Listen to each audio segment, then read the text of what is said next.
aussi casser les blocs et du coup permettre de s'approcher, même si je pense pas que ce soit ce que tu veuilles avec Zelda dans le match-up. Pour tous les cas, je suis pas non plus spécialisé dans ce match-up là, donc on verra bien. Est-ce qu'il y a une hitbox au-dessus de Zelda quand elle neutral B pour l'enclume? Quand elle neutral B, ouais, si je dis pas de bêtises, ça renvoie tous les projectiles quoi qu'il se passe, donc il y aura pas de soucis vis-à-vis de ça, faudra voir. En tout cas, les deux joueurs qui perdent pas de temps et qui sont déjà in-game, on est sur Small BF et voilà, on en est déjà parti. On commence à envoyer notre petit jeu de projectiles à les petits fantômes qui commencent à faire tranquillement leur travail. Et côté Steve, pour l'instant, pas énormément de zoning, hein. On joue relativement agressif. Shield, hein. On l'a pas trop vu miner pour l'instant, des petits grappes par-ci par-là. On se cherche. Donc voilà, on est sur des petits mots d'eau à l'oreille, je tiens à vous le dire que j'étais extrêmement perturbé, c'est pour ça que je me suis arrêté dans ma phrase. Mais trêve de hardage, on continue et côté GSM pour l'instant on est plutôt convaincant. Ouais, on est plutôt convaincant. Après ça se cherche, hein. Ça se cherche entre les deux joueurs. Après ça se trouve on sait pas, hein. Ça se trouve là où il fait ses weekly, le bon climat, il a pas de Zelda. Donc là on va falloir faire attention parce que quand on est en dessous de Zelda, c'est des moments où tu es dans les problèmes parce que du coup on a le meilleur repère du jeu. Donc on va faire attention, mais voilà, on a réussi à gratter quand même 110%. Et maintenant je pense que le bon Martin a juste besoin de pas trop jouer, Non, et voilà. finir avec un back air. Bien, le côté JSM, par exemple, ça se passe bien. On arrive à gratter nos pourcents, on arrive à mettre nos dégâts et on arrive à même revenir sur le terrain. Ici, la petite grave quand même qui va nous permettre d'étendre la phase d'avantage de ce Steve. Et attention, ici, on voit les steps de Ledge Trap qui pouvaient être un petit peu dangereux. On a essayé un peu de donner notre caster clermontois, mais on s'en sert plutôt au bon compte côté JSM où au final, on a très bien reset les positions. Attention à ça, hein. On aurait DI un poil plus out, on serait probablement mort, mais ça ne change rien étant donné qu'on prend cette stock très rapidement du côté de Frima. Et tout est à refaire pour le bon JSM. Ouais, non, il va falloir un peu tout reconstruire. Après, on l'a vu au final, hein, cette première stock, il a réussi à zoner plutôt de manière efficace tout en grattant les pourcents qu'on voulait gratter. Donc, si on arrive à continuer ça sur cette deuxième stock et sur cette suite de game, bah potentiellement on est plutôt bien parti, je dirais, pour l'emporter. Néanmoins, on le voit très bien ici, le damage output et la pression de Steve qui est assez ahurissante. On a déjà gratté 80% en très peu de phases. Ici, on se fait avoir par le petit enclume sur le shield qui shield poke. Okay. Donc voilà, on ne s'en sort pas trop mal, mais put some respect on this Steve. Ouais, clairement. Bon là ça va, on arrive quand même à mettre Raven. On a essayé d'aller contest off stage avec cette Zelda. En soi, je pense que quand le Steve est assez loin, là, Blizzard en fait, le setup démoniaque. Setup bresson, setup machiavélique. Ouais. Mais ouais, on n'a pas voulu minecart off stage, on a upbait très rapidement, donc c'est pour ça qu'on a pris la décision pour JSM de presque ce SD. Ça fait assez peur en fait, on le voit là, les setups de Frima qui ont l'air de plutôt bien se passer, hein, face à JSM. On s'est fait avoir une première fois Ledge Trap et là on n'a pas hyper bonne vie, hein, sur des petits blocs à droite. Et là la stock de JSM qui a fondu. Et on s'est fait bloqued. s'est fait banniper d'un serveur ou quoi? Ouais, là le serveur Amashi, tu peux plus y retourner. Il a pas lancé Amashi ou quoi? Voilà. Game en demi-teinte côté JSM parce qu'on a montré qu'on pouvait faire ce qu'on doit faire, mais on n'a pas forcément réussi à le pousser à son maximum. Peut-être juste du côté Frima, on a wait and see. Hein. Ouais, on a été quand même un peu moins agressif sur la deuxième partie de game, je trouve. Mais globalement, ça n'a pas non plus été le Steve que tu vois miner derrière ces 3 blocs de wall game, tu vois. Ouais, non, ça va. Là, Smashville, donc map beaucoup plus petite. On va être beaucoup plus en situation corps à corps. On commence instantanément par un minecart qui est au final assez bien puni. On a déjà 44% de gratté sur ce début de game. Ouais. Là je pense que peut-être l'utilisation du chevalier du côté du bon GSM va être plus profitable. Mais bon, on a réussi à trouver 63% très rapidement du côté de Frima. Et là, en fait, voilà la solution dans le match-up, même pas le chevalier pour les blocs, juste des side B en early game vu qu'on est avec de la terre. On peut se permettre de tout détruire avec seulement un sacré. Ouais, non, l'Odin's Fire qui a une bonne solution. Néanmoins, faire attention parce que l'Odin's Fire est vraiment assez laggy. Donc potentiellement des façons de punir, je dirais, surprenantes avec un minecart ou quoi. Ouais. Mais pour l'instant, les deux joueurs qui, bien que sur Smashville, ne jouent pas collés l'un l'autre. Hein. Vraiment, on se regarde un peu le bout du terrain. On profite des petits moments off stage de GSM pour pouvoir miner. Et là, on s'est un peu empalé sur cette pioche en diamant. Ouais. Ou pioche en fer, je sais pas trop. Mais ça a failli nous coûter très cher. On est en fer. Ok, bon, on vient de trouver un très instant bon finish. Back air. Superbe. Ouais, clairement.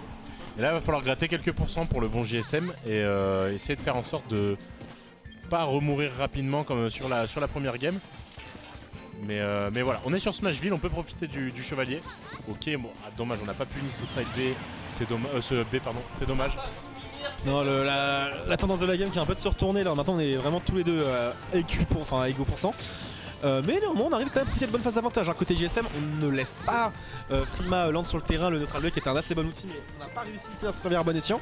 Et au final on préfère maintenant recoller à la distance, remettre un petit peu d'espace entre les deux joueurs. Attention on va se faire avoir ici par ce B qui a vraiment un lag négatif. Je te jure c'est une dinguerie. Je m'attendais à qu'il se fasse grab ou quoi et même pas. Même pas, on a pu réagir très rapidement après coup. Attention, bon ça va. Ok, malheureusement pas assez de pourcents pour l'instant. Ok, la tuer avec ce B, on va toujours trouver un EPR. Et là du côté de Martin, on est de GSM pardon, on est quand même pas mal. Faut juste pas trop être. Kill, voilà, c'est bien. C'est bien, c'est bien. Il fallait pas être non plus trop agressif. De toute façon, il a aucune raison d'approcher. Même si bon, on a envie d'empêcher Steve de miner ou quoi. Vu que c'est pas vraiment le game plan de Frima, ben on peut juste attendre wait and see et puis essayer de camper avec des side B et des chevaliers. Ouais non, au final on a trouvé une bonne recette. Là la map Smashville qui a de bien s'en sortir. Ouais. Côté Frima, l'impression qu'on sait pas trop si on veut camper, si on veut agresser. Et à mon sens, il faudrait peut-être commencer à prendre une décision vis-à-vis de ça. Faut pas être dans la demi-mesure et encore moins face à une Zelda qui a des très très bons outils pour t'empêcher d'approcher. Ouais, clairement. Et puis déjà 71% de gratté, on a neutral B du coup, l'enclume. Ça va être. Du coup je pense qu'il voulait aussi peut-être tester ça. Et je pense que pour le match-up c'est très important ça. Non, c'est bon à savoir hein. Donc là l'info est bien notée dans le petit calepin. Et maintenant on ne trouve le kill à l'aide de ce fantôme.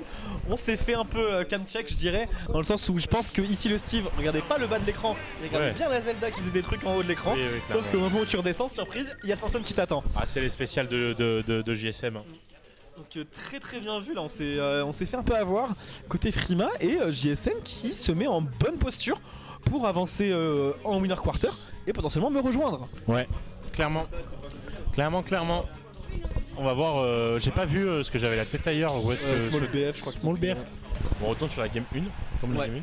Sachant que la game 1 on l'a vu, hein, elle était pas non plus si comment dire, j'ai pas le mot. Quand un truc est super difficile, il y a beaucoup d'espace entre les deux joueurs. Polarisé. Ah, je l'avais pas. En gros, c'était pas un avantage marqué de la part de Frima. Ouais, c'était even quoi. C'était vraiment relativement even. On avait même vu des très bonnes phases de GSM. Mais là, pardon, notre ami québécois qui nous a quand même montré qu'il fallait pas non plus trop dormir dessus. Ouais. Et on le voit d'avance. Un peu marbré là, du côté du bon Martin. On arrive à trouver un grab. Il va falloir essayer de trouver quelques pourcents. On a un roll derrière pour Frima. Attention, on a lâché le shield alors qu'il y avait le minecart. Up smash, c'est ciao. Ouais, ça ne rigole pas ici et Frima qui se donne un avantage plutôt conséquent pour commencer cette dernière game du BO. Et là maintenant, on a choisi de camper dehors. Je suis mort. Mais bon, en attendant, au final, on se crée quand même une situation un petit peu relou dans laquelle on s'est fait un peu gratter quelques pourcents, mais on arrive très bien à trouver ce grab ici en neutral qui nous gratte quelques pourcents. Retour à bonne distance. Là, côté JSM, on veut gratter quelques pourcents, on veut potentiellement trouver le kill, on n'arrive pas à punir ici les ricots de Frima. Et en fait, on joue beaucoup, enfin, on switch beaucoup entre ces phases de neutral et des phases d'avantage relativement courtes, mais même des deux côtés. Ouais. Et donc là, côté JSM, on peut potentiellement capitaliser. Hein. Est-ce qu'on a vraiment envie d'approcher quand on sait qu'on peut quand même gratter des pourcents un peu plus? Je sais pas trop. Faut voir au niveau des decision making qu'est-ce qui est vraiment le plus opti. Par contre, maintenant, on se retrouve dans cette situation off stage qui peut être un petit peu douloureuse. Ouais, là, ça peut être compliqué. Va falloir du coup aller. Là, on trouve du diamant pour Frima. C'est un peu triste pour lui hein, parce que bon on est quand même haut en pourcent et on peut trouver rapidement le kill du côté de Zelda.